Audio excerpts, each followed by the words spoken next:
Hey guys, welcome back to my channel. Today I want to talk to you about camping. I want to give you some little tips and tricks on what to bring, kind of maybe things to expect, to not expect. So this is a little bit of a camping 101. This is all based off my personal experience and the places that I've been to.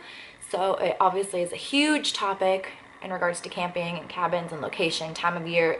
There's just so much. This is just going to be about my experience and the places I've been, which is Julian, Idyllwild, and Zion. All of those are more foresty, woodsy, kind of national park areas.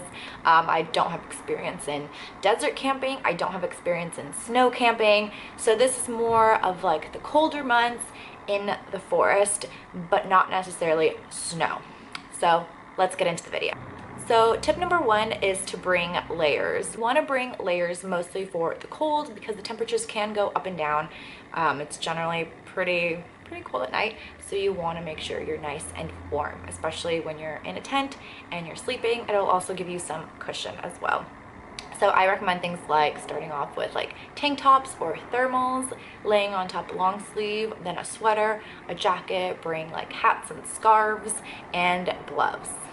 So that's kind of your little premise. Then bring socks, a couple layers of socks, and you want to bring warm shoes or boots or something like that. So I usually bring a pair of tennis shoes, and I bring my Uggs for when it starts to get cold because they're nice and warm.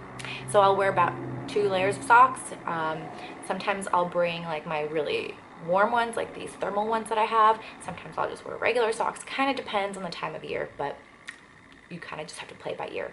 But it is always better to bring a little extra so that you're not cold than to not bring enough and be miserable. Number 2 is bring water and water bottles. I feel like we kind of forget about this aspect. Now, some campgrounds do have accessible drinking water, but I always prefer to bring my own.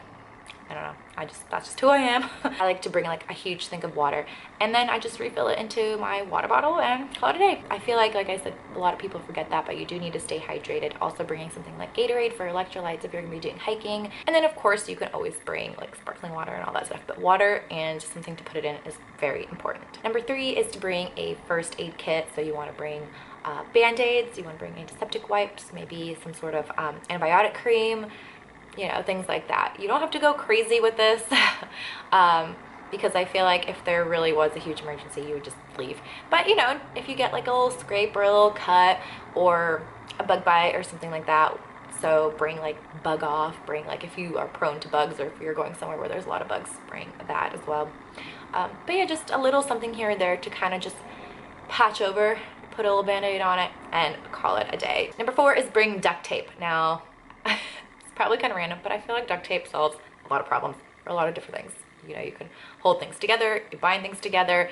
You'll be surprised how many times you probably will be using that duct tape, but it's always good to have on hand just in case for whatever reason, if you need to fix something, if things kind of fall apart, if you need to patch a little hole or something, just for the time being, duct tape will be your savior. Number 5 is to bring lots of layers in terms of for you to sleep on. So like lots of blankets, a sleeping bag, yoga mats if you have it, to put it on the very bottom so it's nice and cushiony. Some people go as far as bringing air mattresses. I've never slept on air mattress in a tent as far as I can remember, at least.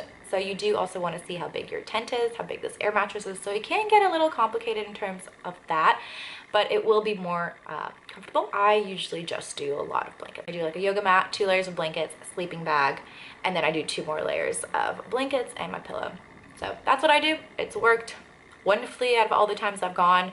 No complaints. I've always been nice and warm. In addition, you can also purchase these like little, I don't remember what they're called. I will link them down below and I'll show you a picture of what they are, but basically like they're like these heating pads that feel like they have sand in them, and you kind of crack them open and they heat up, and so they're really good at keeping your hands and your feet warm. They come in different sizes. There's some smaller ones that you can put into like your gloves, and there's some bigger ones that you can throw into your sleeping bag. So that is a great trick to keep yourself warm while you're sleeping. Number 6 is to bring knives, pots, pans, cutting boards, aluminum foil, things like that if you're making your own food, which I generally believe most people do when they go camping. So you want to kind of think about those utensils, like maybe a fork, knife, plastic spoons, paper towels, all those things. Is you kind of you kind of have to graze through the kitchen, look at it, and see what you think you're going to need. I feel like a lot of people forget about utensils, and they're just like, oh, I didn't bring a can opener, I didn't bring a wine bottle opener. If you're bringing wine, like, you kind of want to really think down, maybe make sure you write a list of everything that you need to bring. That definitely helps me, is writing a list, and then assessing based on what you're bringing in terms of food and drinks, and being like, okay, do I need a can opener for any of this? Do I need a wine? Do I need a beer opener? Do I need things like that? A lot of people tend to forget until they're there and they want a nice cold beer and they don't have a beer opener. It's very sad. I've had that happen with wine. Luckily, I had a backup canned wine, so I survived. Number 7 is to bring firewood, fire starter, lighters, things like that. Do read the rules and regulations for your campsite, because some people only accept certain types of wood that they sell at their property due to the forest and like the natural process of wood burning, or I'm not 100% sure, I don't remember, but definitely read the rules and regulations of your campsite and the location that you're staying at to see if, you know, you have to buy the wood that's like around their area or in their campsite specifically, so that you're not bringing outside wood. So do make sure to read that. You don't want to be, you know, in 40-degree weather wanting to start this fire and all of a sudden you have no matches or lighter. Generally, other campers are very nice people, so you can always walk on over to the next campsite and ask to borrow some. They'll most likely give you something, but I feel like it's always nicer to have your own stuff with you. Number 8 is to bring sunglasses, hats, sunscreen. Generally, when you go up into the mountain, you're raising an elevation, so the sun rays are a little stronger. They're gonna hit you differently. You're probably gonna get sunburn if you don't put on sunscreen, especially if you're doing a hike. So please make sure you're doing that, you're hydrating. Bring, like I said, a hat, some sunglasses, slap on that sunscreen, bring some for your face, for your body, everywhere. So that's the thing I feel like a lot of people also forget to bring when they're camping. Number 9 is to bring baby wipes and like hand sanitizer wipes. So there are generally bathrooms, but sometimes, you know, you're a little lazy to walk over there to wash your hands, and they're not the cleanest because it's out in the forest, so there's a ton of bugs. So what I found is I would buy some baby wipes and I would use that to kind of clean myself up a bit. So after walking around, I'm usually pretty dusty, especially around my ankles after wearing like yoga pants and socks, you know, like that little part in between. Yeah, dusty. So I like to kind of wipe my face with that. I'll go in on my arms, under my arms and the armpits, and just kind of like my neck, just kind of anywhere that I feel like I need to freshen up, I'll use those baby wipes for. And then the hand sanitizer wipes are great for cleaning off your hands and sanitizing. You know the drill. Again, you're more than welcome to, of course, go to the bathroom, bring your own supplies, wash your face, do the whole shebang in the sink. I'll be honest, I tend to not do that.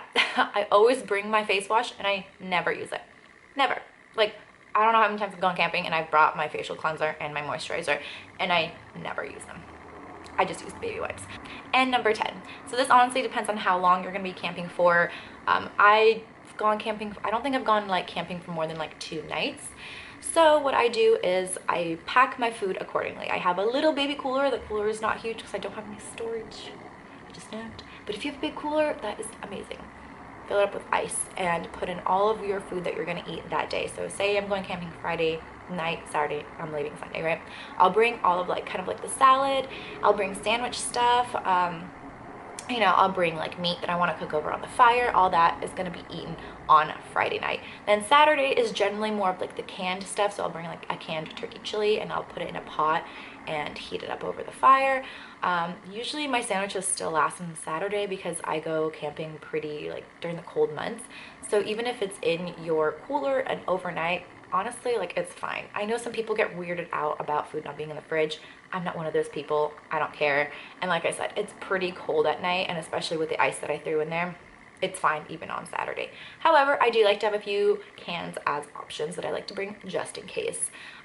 So you want to just assess and make sure you're bringing all the food. Great options are bagels with cream cheese, or just bagels with eggs. You can buy so many different things. Everything always tastes better at a campfire, in my opinion. Hot dogs, s'mores, you know, your typical like camping food. But like I said, I still like to have a little bit of greenery, and I still try to eat as healthy as I possibly can when I go camping. So I bring pre-made salads. So instead of bringing like my cucumbers and my Kalamata olives, like I'm not going that. That's too much work. I don't want to do that. I'm not going to be doing that. Some people do it. Bless your heart. That's not me. I will go and buy the pre-made salad, and I'll at least have that on Friday and maybe like a Saturday morning. Saturday lunch. Not morning. Who eats salad for breakfast? Not me. So yeah. So you want to kind of assess things, and if you want a more detailed video in terms of food specifically, let me know. I'd be more than happy to provide that for you. Really easy things like that. I know some people who are just granola bars and muffin type of people and Pop-Tarts. I can't do that camping. I can't eat that for 2 days straight. First of all, I will be hungry. Second of all, it really messes with my stomach, and I just don't have a good digestion going on. You know what I mean? Nothing's happening. So I need to have actual proper food as much as I can. Make sure you bring an appropriate amount of food. I generally feel that I'm more hungry when I go camping, mostly because I do like to go on hikes, so I'm gonna be spending some energy and using that energy, so I will be wanting to eat more. Also, just when you're kind of sitting around the fire and you're chatting, you always want to have munchies, so make sure you're bringing some sort of snacks and something cold to drink or warm to drink, you know, like hot cocoa, some tea, coffee. Use that water that you brought, boil it in a pot, and get some instant coffee. There you go. Or tea. It's simple. I feel like camping is a little more simple than people give it credit. I feel like so many people think that camping is so hard or just so much work, and it is a little bit of work. I'll be honest, it is a little bit of work, especially when you're going with a tent, because you have to set it up and take it down and all this stuff. But it's so fun, and it's such an amazing experience, and I highly recommend you trying it out if you've never gone camping. So I hope these tips helped you. If you'd like more videos like this, or if you want me to elaborate on a certain topic, please let me know. I'll be happy to do it. I will link all of my camping videos that I have down below, so feel free to check them out. Please don't forget to like, comment, and of course subscribe to my channel. I love you, and I'll see you in my next one. Bye.